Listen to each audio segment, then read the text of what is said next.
O ano de 1986 foi um ano de grandes lançamentos no pop rock nacional.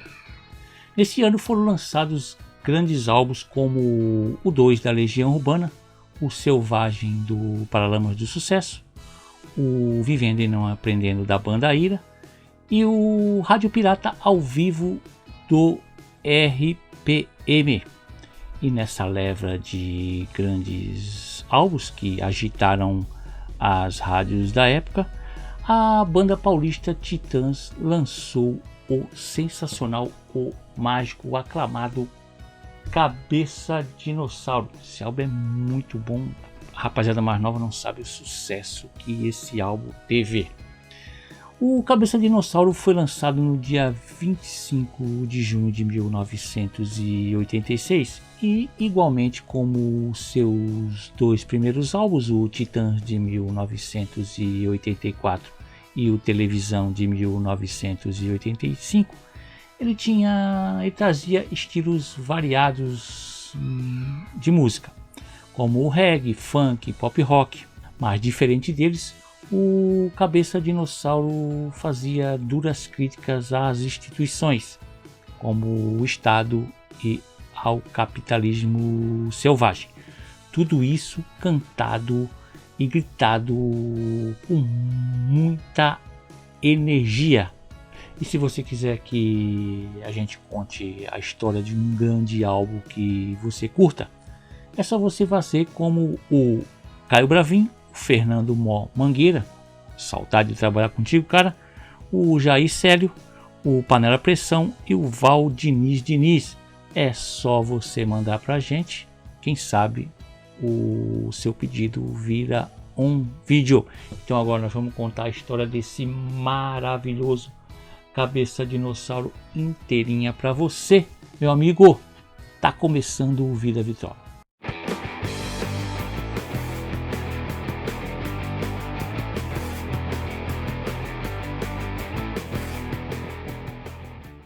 Antes de chegarmos no Cabeça Dinossauro, temos que voltar um pouquinho no tempo, pois tem um fato que se encaixa perfeitamente na história do Cabeça Dinossauro. A banda Titãs tinha lançado em agosto de 1984 o seu primeiro álbum auto-intitulado Titãs, e mesmo tendo a música Sonífera Ilha cantada esplendidamente por Paulo Miklos, tocando muito nas rádios, as vendas do álbum não chegaram perto das 50 mil cópias na época. Então a banda parte à procura de um produtor para o segundo disco, e o primeiro a ser procurado foi o produtor Liminha, o famoso mago da produção musical brasileira. Liminha contou na Rio TV Câmara que ele foi procurado por Tony Bellotto e Marcelo Fromer quando ele tocava com Lulu Santos no Palace. Os dois Titãs chegaram com a fita demo na mão, dizendo que gostariam que ele produzisse o próximo álbum deles. Liminha diz que não deu muita atenção a eles, porque ele na época estava produzindo alguém que ele não lembra. Dei uma pesquisada, ou era o Nós Vamos Invadir Sua Praia do Ultraje a Rigor, ou era o Diadorim Noite Neon do Gilberto Gil. Liminha recusou o trabalho, e os Titãs acabaram tendo como produtor do segundo disco deles, o Televisão, Lulu Santos. Eu só não sei se o primeiro contato se deu naquele dia mesmo.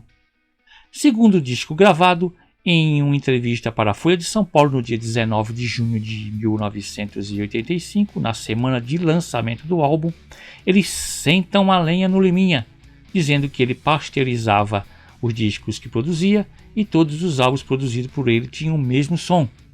O Televisão, lançado em junho de 85, mesmo tendo dois singles, Televisão e Insensível, tocando bem nas rádios, vendeu apenas 25 mil cópias na época, o que deixou a banda bem frustrada.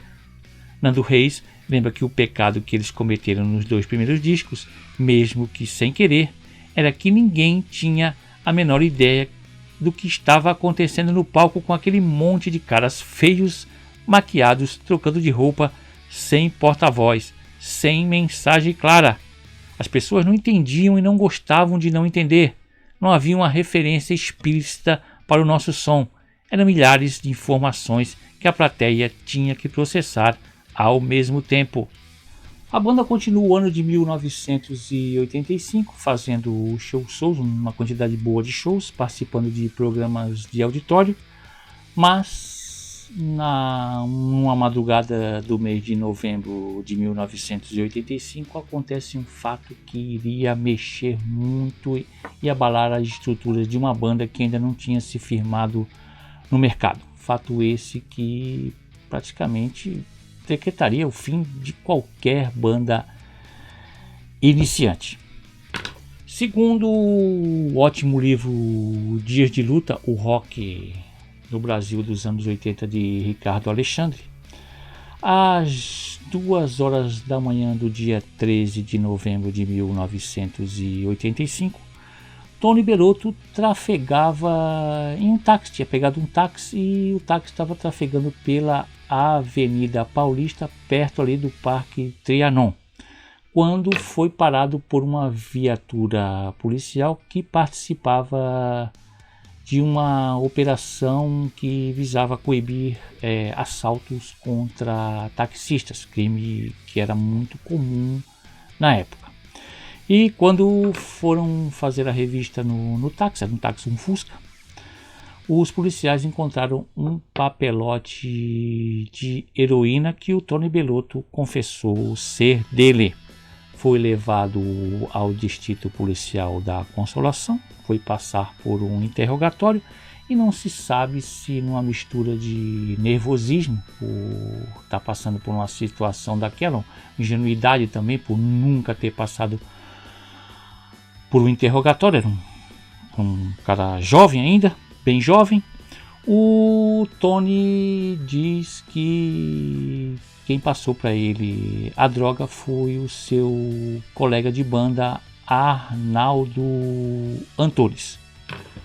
Não se sabe se, vislumbrando alguma promoção por estar saindo em tudo quanto é jornal, o delegado pega o Tony e mais alguns policiais e vão até o apartamento do Arnaldo Antunes. Chegam lá às 4 da manhã e encontram no apartamento do Arnaldo 128 miligramas da droga. O Arnaldo disse que tinha comprado a droga uma noite antes na boate danceteria Rose Bonbon. O que aconteceu? O Tony Bellotto foi atuado como consumidor de droga e depois de pagar uma fiança, se não me engano, de 400 mil cruzeiros na época, foi liberado pela manhã. Já o Arnaldo Antunes foi autuado como traficante e passou longos 26 dias no xadrez, só saindo de lá no dia 9 de janeiro já do ano de 1986. No podcast Podpah, Nando Reis contou que a partir da prisão do Arnaldo, as portas se fecharam para a banda e a barra ficou realmente pesada. Quase todos os shows cancelados, todas as apresentações em televisões foram canceladas. A banda esteve bem próximo do fim, pois começaram também conflitos internos do grupo. E um dos únicos caras na época que não virou as costas para eles foi o apresentador Fausto Silva, que com seu programa Perdidos na Noite, que na época estava na Rede Bandeirantes, indo contra todos que procuravam se afastar dos rapazes, Fausto não só chamou eles no programa, como fez um pequeno desabafo em favor do grupo. Eles enfrentam um problema na justiça, que poderia e pode acontecer com qualquer um de nós. Eu só quero que eles continuem mantendo essa dignidade de comportamento, porque de nós eles sempre vão ter, sempre nosso respeito, disse Fausto Silva. No canal oficial da banda no YouTube, Sérgio Brito e Branco Melon contam que por eles serem muito jovens e inexperientes na época, a prisão de Arnaldo e Tony foi um baque muito forte. E para eles tudo tinha acabado e não tinha mais jeito. Afinal, quem iria contratar uma banda com problemas com drogas? Em qual programa nós iríamos nos apresentar? Onde divulgaríamos o nosso disco? Na época, isso era bem complicado. A banda na época contava com essa formação: Arnaldo Antunes, voz, Branco Melo, voz, Charles Gavan, bateria e percussão, Marcelo Fromer na guitarra, Nando Reis no baixo e voz, Paulo Miklos, voz, Sérgio Brito, teclados e voz, e Tony Bellotto na guitarra. Em fevereiro de 1986, a banda vai fazer um show na danceteria Projeto SP. O Projeto SP era uma danceteria, uma espécie de um circo, que ficava nas esquinas da Rua Augusta e Caio Prado, e funcionou ali de 85 até 87, depois mudou para outro endereço. O Nando conta no seu canal no YouTube, o canal do Nando Reis, que rapaz, quando eles subiram no palco, tinham apenas 11 pessoas na plateia, faltou pouco para ter mais gente em cima do palco, já que a banda era um octeto, 8 pessoas, faltou pouco para ter mais gente em cima do palco que na plateia. Ele diz que aquilo foi de arrasar. Ele lembra de ter chegado na sua casa naquela madrugada. A sua esposa estava com um filho recém-nascido, se não me engano era o filho mais velho dele. Ele diz que ficou olhando para eles desesperado, não sabia o que ia ser da vida deles, pois eles não tinham um centavo na conta corrente. E lembrando desse caldeirão depressivo que a banda tinha se metido, o Tony Bellotto lembra dizendo que ele não se lembra desde o lançamento do televisão em junho de 85, de alguma coisa boa que tenha acontecido com eles, porque era uma coisa ruim atrás da outra. E o último single que a banda lançaria do álbum Televisão seria a música Massacre, que seria lançada ali no início de 1986. E essa música já dava mostras do que a banda queria para o próximo álbum. O Tony Bellotto conta que a banda queria no próximo álbum que ela conseguisse mostrar no disco a energia que eles passavam no palco, pelo menos a energia que eles achavam que tinham no palco. Eu vou deixar no link da descrição uma apresentação do Titãs tocando essa música Massacre no programa Clip, que era o programa de clipes da Rede Globo ali no início dos anos 80 ali, até quase o final dos anos 80, esse programa se mantinha ainda. Tem a apresentação deles e vocês vão ver que já lembra muito o que seria o Cabeça Dinossauro, que eles já mostravam o que queriam no Cabeça Dinossauro. Érica Marmo, que escreveu a biografia do Titãs, A Vida Até Parece Uma Festa, com Luiz André Alzer, diz que os caras utilizavam o fim dos discos para dar dicas do que estava por vir. Em televisão, por exemplo, apesar dos temas românticos de Sonho com Você, Insensível para Dizer Adeus, que se tornaria hit mais de 10 anos depois de ser gravada no acústico, as faixas como Pavimentação, Autonomia e Massacre tinham como norte alguns elementos que podem ser vistos no disco de 86. Acho que era meio isso. Massacre apresentava o Cabeça e O Que apresentava o Jesus, Não Tem Dentes no País dos Banguelas, álbum de 87. Com aquele lado eletrônico, acho que um disco fala com outro, diz Érica. Sérgio Brito e Tony Bellotto já falaram isso em várias entrevistas, que o disco não foi feito do dia para a noite. A gente não decidiu virar punk. Os ingredientes estavam presentes há um bom tempo, principalmente nos shows. O desejo de nós era fazer algo focado nesse tipo de música que em fevereiro de 86, antes de um show em São Paulo, o vocalista Branco Melo disse ao jornal Estado de São Paulo que o então álbum teria um rock mais seco e cru e um som mais primitivo, mais visceral. Uma das músicas que seria um dos grandes sucessos do álbum, que já tinha essa pegada bem punk rock mesmo, é a fantástica Bichos Escrotos. Bichos Escrotos foi composta no ano de 1982, quando a banda gravava uma demo no estúdio Placa Luminosa, que ficava ali na Avenida Rebouça. Enquanto os outros membros da banda estavam gravando suas partes lá dentro do estúdio, Arnaldo Antunes, Sérgio Brito e Nando Reis foram para fora do estúdio, parece que para dar uma fumada, para dar uma conversada ali, quando o Nando viu sair uma barata de um ralo. A partir dali os caras já começaram a cantar as frases e já começaram a compor o que seria Bichos Escrotos.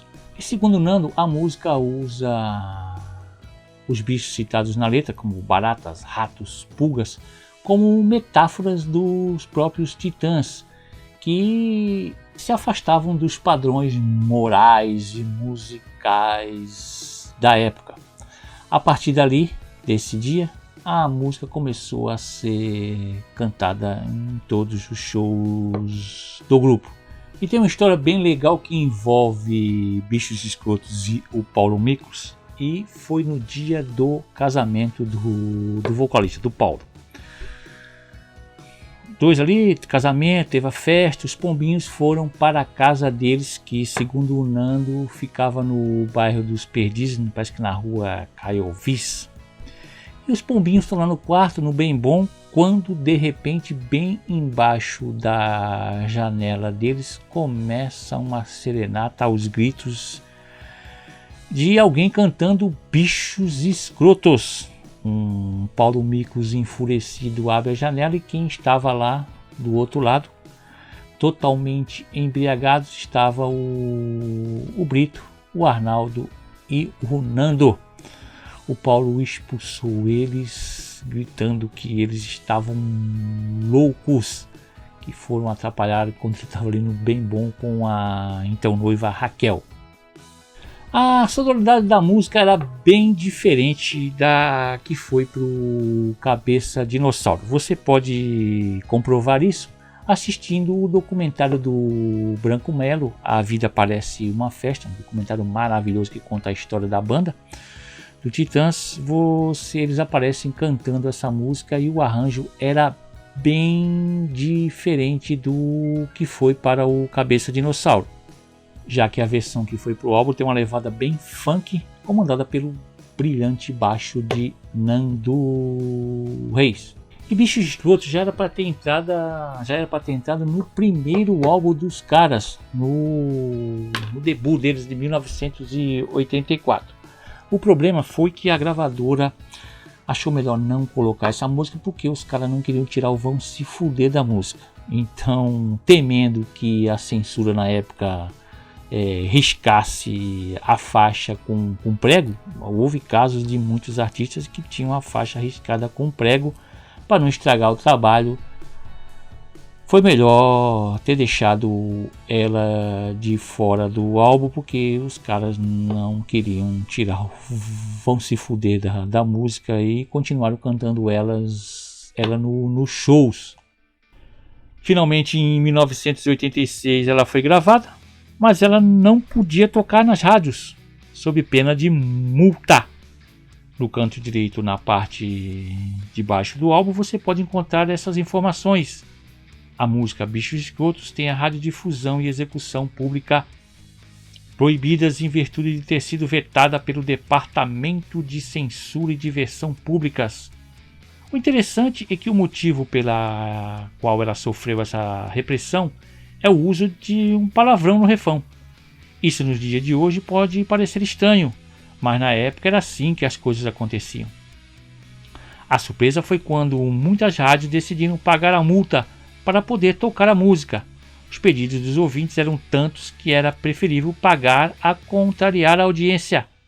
Teve uma participação no programa do Chacrinha, que tem um vídeo no YouTube que quando chega a parte censurada da música na TV, Paulo Miklos, o vocal, ficava quieto e a galera da plateia gritava em alto e bom som: "Vão se fuder", com o Chacrinha tocando a buzina dele sem parar. Para o videoclipe da música, o verso "Vão se fuder" foi substituído por "Vocês vão ver". Legal também é que em uma das primeiras apresentações da faixa, Nando se disfarçava e se filtrava na multidão e interrompia o show gritando que aquilo não era música. Ele então simulava uma discussão com Arnaldo, para depois subir no palco e concluir a música junto da galera. Liminha foi responsável por ajudar a criar o solo de baixo de Bichos Escrotos, junto com Nando Reis. Bichos Escrotos saiu no Cabeça Dinossauro como a primeira do lado B, e foi o sexto e último single do álbum.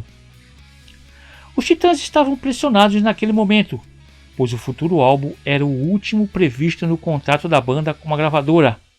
Se as vendas fossem parecidas com a dos dois primeiros, eles provavelmente iriam para a rua. Apesar do desafio, o grupo resolveu arriscar e buscar um som mais de acordo com o que Titãs faziam no palco. Sem pensar em sucesso e vendagens, a rapaziada parte em busca de um produtor para o disco. E agora, a maioria do grupo queria de novo ninguém menos do que o grande Liminha, ex-baixista dos Mutantes, e que naquela altura já tinha moldado seu nome como um dos grandes produtores da MPB. Tinha gravado Guilherme Arantes, Gilberto Gil, Kid Abelha e Lulu Santos. Mas como chamar o cara, se eles tinham detonado ele no jornal um ano antes?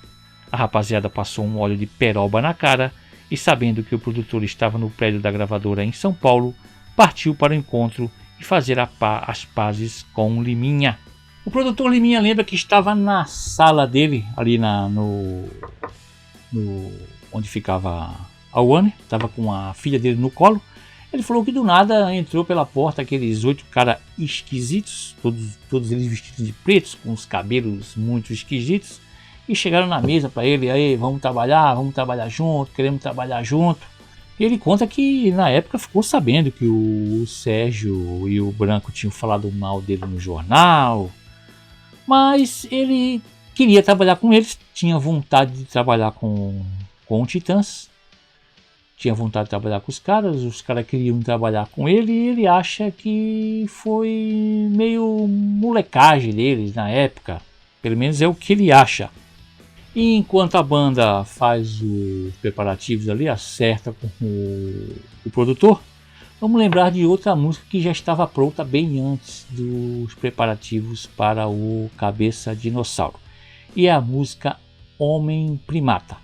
Homem Primata foi composta a partir de um refrão que o Ciro Pessoa, membro fundador do Titãs, tinha escrito.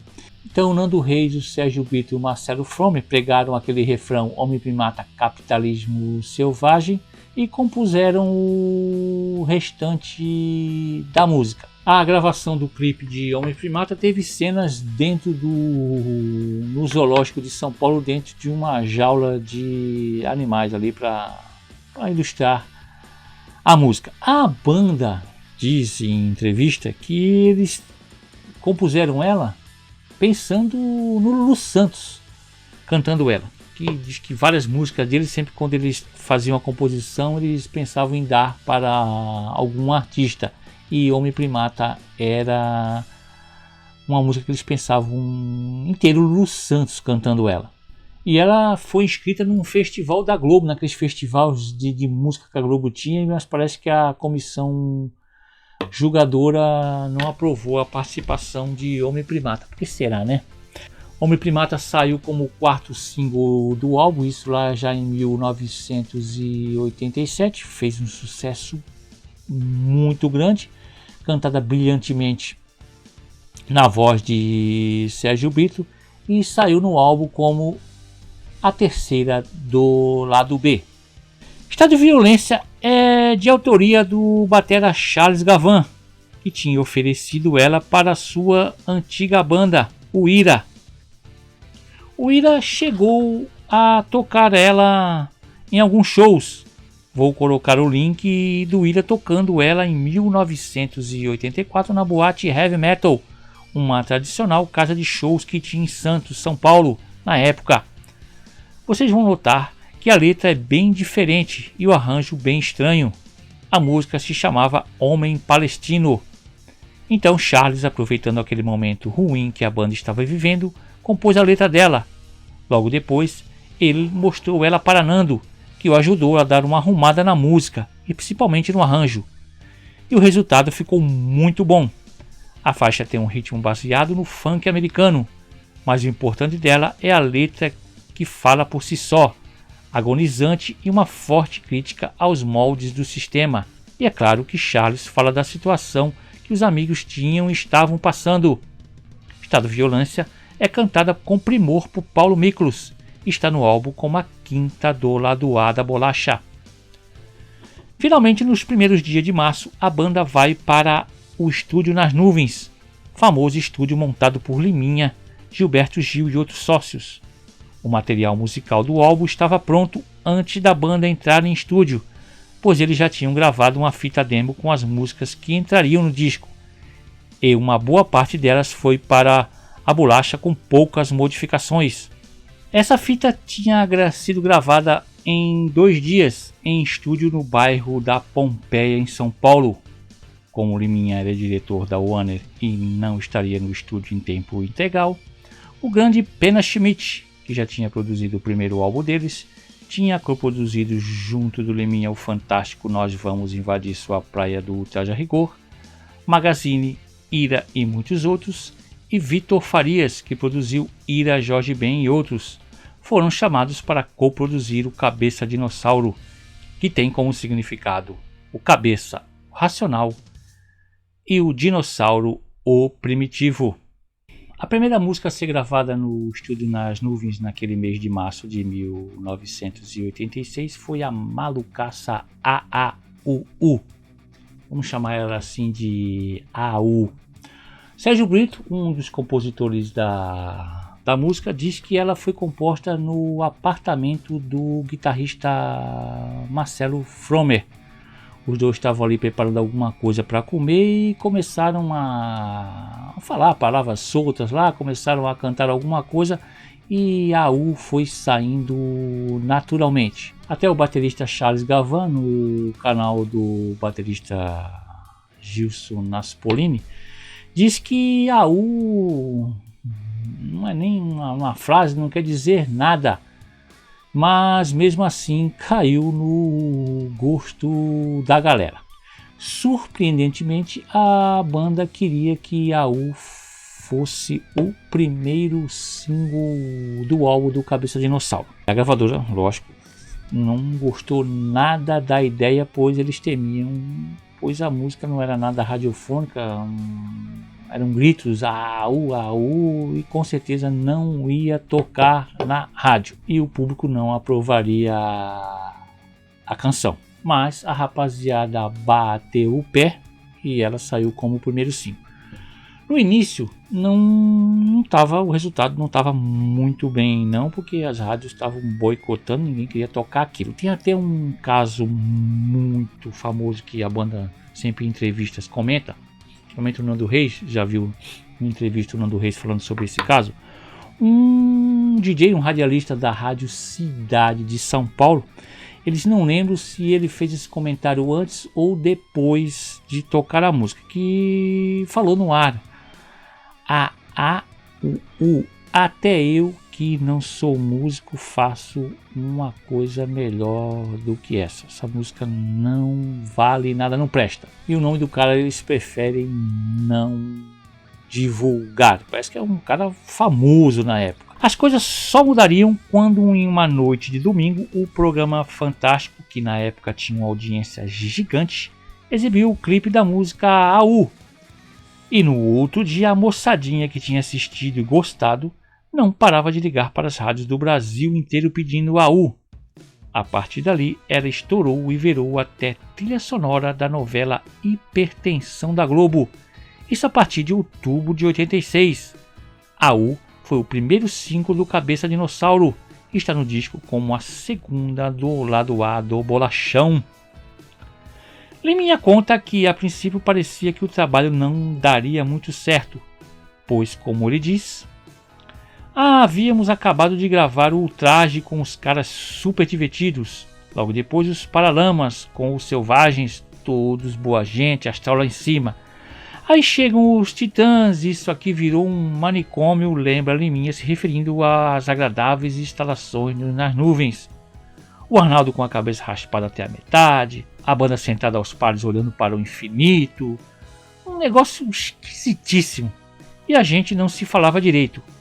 Eles haviam metido o pau no meu trabalho para ajudar atrapalhar mais ainda, a máquina de som quebrou nos primeiros dias e a coisa foi pegando meio que no tranco. Mas quando ele, Liminha e os Titãs foram se conhecendo, a coisa engrenou e virou um casamento perfeito.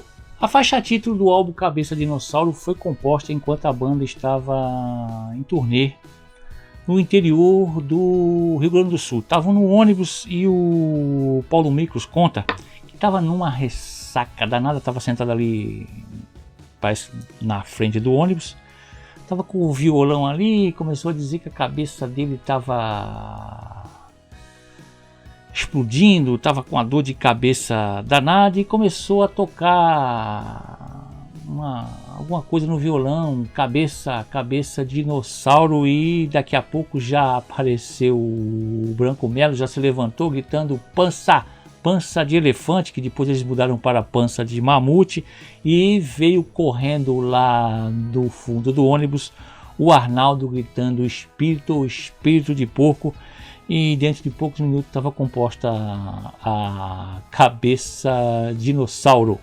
E a música tem uma adaptação de um som tribal das tribos do Xingu, que é de um ritual para espantar maus espíritos.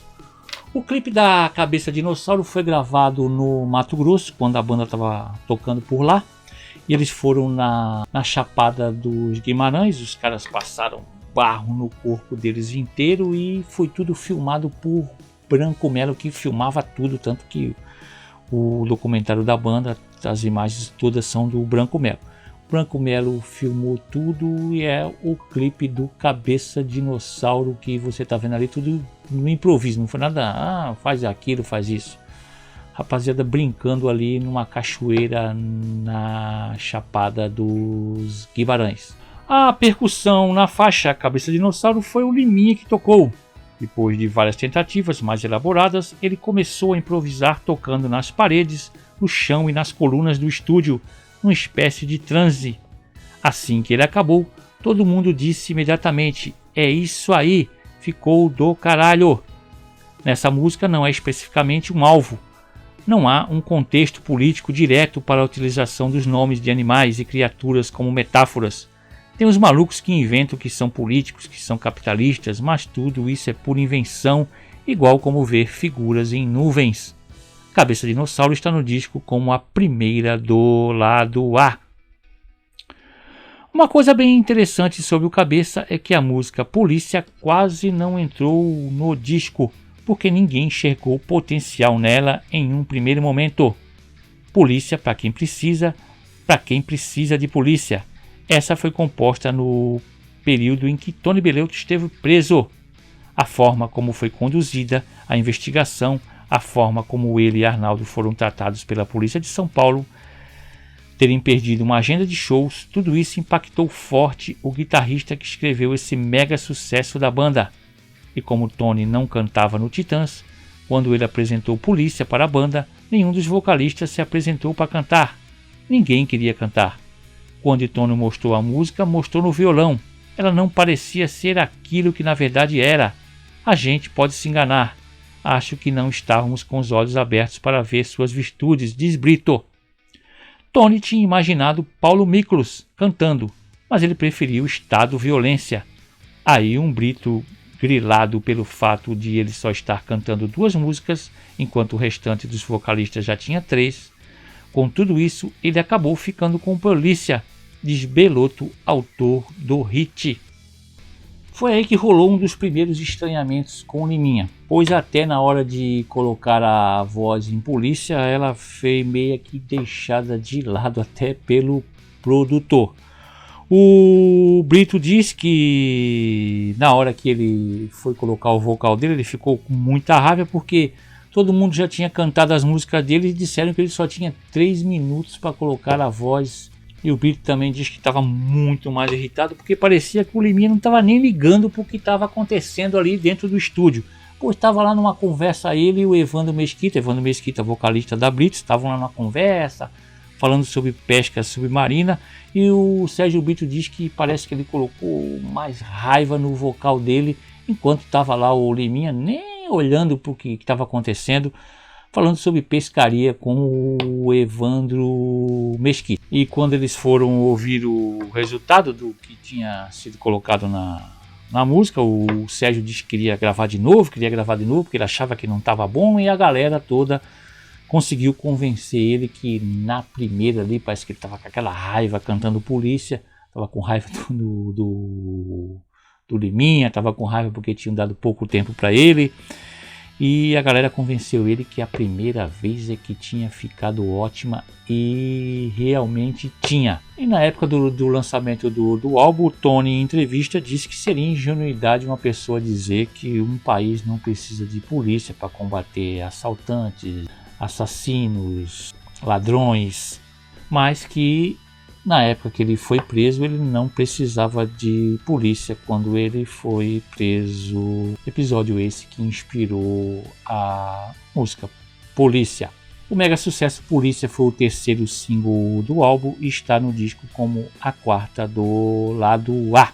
A banda na época recebeu muito apoio do homem forte da Warner, na época, André Midani. E tanto que o Cabeça Dinossauro foi um dos primeiros discos de rock nacional a não ter o artista na capa.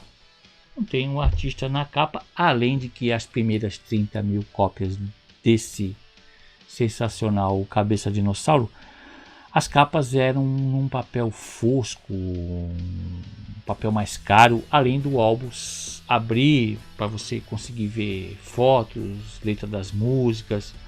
Um trabalho que não era muito comum sair aqui no Brasil. O André gostava muito de arte, achou que valia a pena. Eu sempre dei importância para essa coisa de capa, de colaborar com o sentido da música que está lá dentro, de dialogar. Batalhei por isso, diz Brito, que foi quem teve a ideia de colocar 2 desenhos de Leonardo da Vinci na capa e na contracapa. Eu tinha esse livro de esboços do Da Vinci. Eu havia estudado artes plásticas. Achei do caralho e comentei com o Branco. Quando fui tentar ver se era viável pela cópia do livro, vi que ficava muito granulado. Um amigo do meu pai que vivia na Europa mandou um acetato para a gente do Louvre e deu certo. Na capa o desenho é intitulado A Expressão de um Homem Urrando. Um outro desenho de Da Vinci, cabeça grotesca, foi para a contracapa do disco. Segundo a banda, o Cabeça Dinossauro está realmente na contracapa. Família foi um dos grandes sucessos do disco. É a canção de maior teor popular e cativou o público, se tornando uma das mais queridas do repertório da banda e da carreira solo de Nando Reis, que é quem canta ela no disco. Mas os autores dessa musicaça são Tony Bellotto e Arnaldo Antunes, que compuseram ela no apartamento do Arnaldo, que ficava na Avenida Paulista.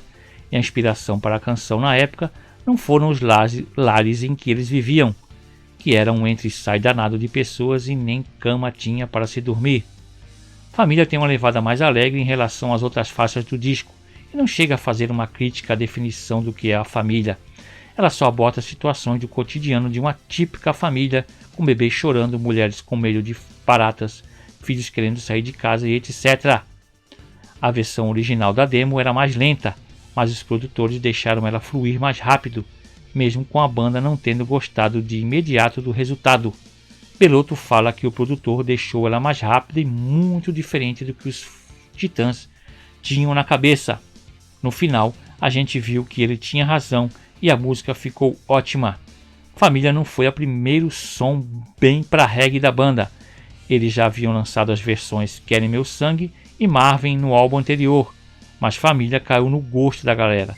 Ela está no álbum como a segunda do lado B e saiu como quinto single do Cabeça Dinossauro em 1987. A última música a ser gravada naquela metade do mês de abril de 1986, ali no Estúdio das Nuvens, foi a linda, divertidíssima O Quê? O produtor Liminha diz que ela foi a música mais difícil de produzir do Cabeça Dinossauro, foi a que deu mais trabalho. Eles ficaram uma semana inteira só na música O Quê? Nem pensar no pessoal da gravadora saber que eles ficaram tanto tempo produzindo apenas uma música. E a versão final ficou bem diferente daquela que o Arnaldo tinha mostrado para os companheiros há muito tempo atrás, apenas no violão, e diferente também da demo. Sérgio Brito diz que o Liminha foi fundamental nessa música, pois ele programou a bateria eletrônica, o que é bateria eletrônica, tocou violão, ele que deu ideia da linha de baixo que o Nando Reis tocou na música, perfeita. E Liminha também fez os caras tocarem uma jam interminável, ficavam tocando o que, sem parar, interminável até para ele, interminável para ele ir ajeitando as coisas. O Brito disse que essa música colocou eles com elementos que eles iriam explorar muito nos próximos álbuns. Inclusive o Pena Schmidt disse que com a perfeição de a música é perfeita mesmo, a banda estaria pronta para mais 2, 3 álbuns utilizar o que eles tinham aprendido em e realmente eles iam utilizar. O que é de autoria do Arnaldo e cantada por ele também, navega nas ondas do ska e do pós-punk. O que tem uma levada bem eletrônica, regida pela linha de baixo que Liminha sugeriu para Nando Reis e pelo arranjo que o produtor criou junto com a banda. A bateria da música foi refeita com a ajuda dele, que programou a bateria eletrônica. Se você ainda não botou nota, mas o que tem uma sonoridade que lembra muito New Order em algumas partes, pois segundo Charles Gavan, a banda inglesa era uma das preferidas da galera da época. E essa sonoridade foi colocada propositalmente. Arnaldo Antunes, no concerto da turnê do Cabeça Dinossauro, entre 86 e 87, adicionava ao final da música frases como: quem é que pensa? É a cabeça ou o coração? É questão de substância? Ou agora todo mundo na real? E na versão ao vivo da música, Paulo Miklos toca saxofone em um solo da música. O que foi o segundo single do disco lançado em 86. Está na bolacha como a quinta e última do lado B. Pouco antes do álbum ser lançado, Branco Melo e Tony Bellotto apostaram uma garrafa de uísque. Tony, que revelou isso em 2012, dizia que o álbum iria ser um fracasso comercial, pois as músicas não tinham a cara das rádios na época. Branco disse que achava que a forma que as músicas se interligavam daria liga, e para ele o álbum alcançaria mais de 100 cópias, um feito que mesmo para a década onde se vendiam muitos discos seria difícil de alcançar, já que o primeiro álbum deles, o Sonífera Ilha, e o segundo, Televisão, não chegaram a passar de 50 mil cópias cada um. Vamos esperar o resultado. Álbum pronto e finalmente o Cabeça Dinossauro chegou às lojas no dia 25 de junho de 1986, sem alarde, sem curiosidade do público e sem a menor pinta de sucesso. Sérgio Brito chegou a declarar para a revista Bis que se o disco vendesse 5 ou 50 mil cópias ele não ficaria surpreso. Muitas rádios paulistas, devido ao conteúdo temático das letras, como a frase "vão se fuder" em Bichos Escrotos e principalmente pela prisão de Antunes e Bellotto, resistiram inicialmente às músicas do Cabeça. E não pense que foram apenas as paulistas.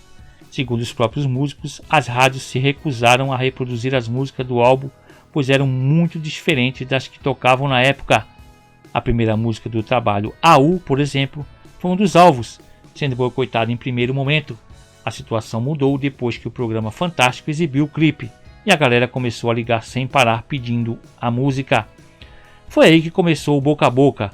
Algumas rádios tocavam as músicas e o público gostava. A galera começou a se identificar com aquele som de protesto que você não costumava ver nas bandas de pop rock da época. Um desses sons é Porrada, música do Brito e do Arnaldo, que segue a mesma linha de estado violência. Nela, Arnaldo tira sarro de uma forma bem agressiva das instituições. Porrada foi composta no apartamento do Branco Melo e, segundo o Sérgio Brito, o Roberto de Carvalho, grande guitarrista Roberto de Carvalho, esposo da Rita Lee, estava no apartamento no dia. Ele chegou lá com algum dos Titãs e ficou ali no canto do apartamento, assustado, vendo eles gritando e compondo Porrada. Porrada está no Cabeça de Dinossauro como a 7ª do lado A. Então, finalmente, depois de muito ensaio, a banda finalmente iria cair na estrada. E o primeiro show seria no Projeto SP no dia 23 de agosto. Yes, Projeto SP, aquele mesmo lugar onde eles colocaram apenas 11 pessoas na plateia, lembram? Eles esperavam que a casa devia estar com um bom público, mas não, que a casa ia estar do jeito que estava, lotada e com todo mundo cantando todas as músicas. A rapaziada ficou assim, sem saber. A galera sabia as músicas de cor. Tanto que o Sérgio Brito diz que aquele ali foi um choque para eles, pois o álbum ganhou muito mais público do que a rádio e a televisão podiam alcançar, porque o pessoal estava cantando as músicas do álbum, até aquelas que não tocavam em lugar nenhum, uma coisa de louco. E uma das estratégias que a banda usou na turnê do Cabeça de Dinossauro, deu até que ter certo ali no início, foi que na turnê do Cabeça de Dinossauro, ali, principalmente nos primeiros shows, eles não iam tocar sucessos do primeiro e do segundo álbum. Insensível não iria ser tocada, nem Sonífera Ilha. É lógico que depois de um tempo eles iriam voltar a cantar Sonífera Ilha, mas não na turnê do Cabeça de Dinossauro.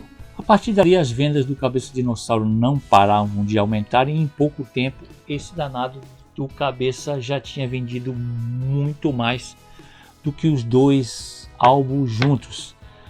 Até dezembro de 1986 eles já tinham visitado mais de 50 lugares, com uma galera cantando Dívidas e Tô Cansado com o Branco no vocal, Afaste do Destruidor com o Paulo Micos no vocal, e todo mundo cantando junto com a banda. A turnê a princípio estava programada para acontecer até abril de 1987, mas quando virou o ano ali de 86 para 87, cara, os shows estavam lotados, com a galera cantando junto todas as músicas. Chegou no final do ano de 86, o disco já tinha vendido 100 mil cópias, ganhando o disco de ouro, o primeiro disco de ouro deles, e o Tony Belluto tendo que pagar a aposta pro Branco. Mas ele diz que nunca pagou uma aposta com tanto prazer, porque ele mais queria era ter perdido essa aposta. E as rádios que tinham boicotado a banda, que estavam boicotando a banda até quase 6 meses, começaram a pagar as multas para tocar Bichos Escrotos, e músicas do disco que não tocavam na rádio começaram a tocar em todas as rádios do país. O Branco Melo foi o que mais acreditou no Cabeça desde o início, mas nem ele poderia prever o tamanho do sucesso de público e crítica que seria. São Paulo aceitou imediatamente. Lotamos todas as casas onde fizemos os shows de lançamento. O Brasil inteiro enchia os shows da banda, mas um estado ainda se recusava a se render ao Cabeça, e era o Rio de Janeiro. Enquanto a banda levava 500 a 600 pessoas em shows pelo Brasil, o primeiro show da turnê no Rio de Janeiro, no Noites Cariocas, no Morro da Urca, levou umas 30 pessoas. O Rio realmente foi o último lugar onde a banda emplacou e onde aconteceu um fato pra lá de doido envolvendo a música Igreja. A banda estava em uma rádio de uma cidade do interior do estado divulgando o disco e estava tocando Igreja, com os músicos comentando sobre a faixa, quando de repente entra alguém da rádio no estúdio falando que o bispo da região estava ao telefone exigindo que parassem de tocar aquilo na rádio. Foi um momento bem constrangedor. Igreja, como polícia, quase ficou de fora do disco e foi uma das últimas a entrar no álbum. Igreja foi a única composição feita exclusivamente por Nando Reis e causou um certo atrito entre os integrantes. Nando conta que compôs a música em um violão de nylon na casa de sua mãe, no Butantã, em São Paulo. A inspiração foi que naquele ano o cineasta Jean-Luc Godard lançou o filme Je vous salue Marie e houve um boicote contra o filme. Roberto Carlos, o rei, escreveu um artigo na Folha de São Paulo apoiando o boicote que a Igreja Católica encabeçava. Gente, se ninguém tivesse falado nada, o filminho ia passar batido e ninguém ia nem lembrar dele. Mas deu no que deu. Nando diz que ficou incomodado e indignado com essa censura e, como resposta para toda essa perseguição ao filme, compôs Igreja. Só que na hora que Nando vai mostrar a música para os outros integrantes da banda, naquela reunião que faz ali antes para escolher repertório para o disco, o Arnaldo Antunes e o Paulo Miklos votaram contra ela entrar no disco, mas acabaram perdendo por 6-2 e Igreja ganhou um lugar no Cabeça Dinossauro.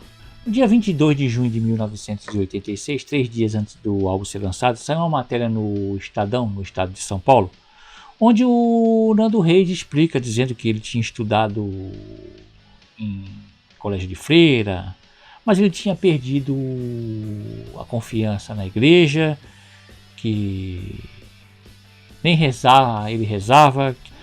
E o Arnaldo Antunes se defende, dizendo que ele entende que a música é contra a instituição, a igreja como instituição, mas ao mesmo tempo ele tinha um problema em dizer que ele não tinha religião, porque ele tinha. O Arnaldo Antunes era católico. Com os shows ao vivo, o Paulo começou a gostar da música, e só que o Arnaldo, principalmente nos primeiros shows, ele saía do palco como um protesto.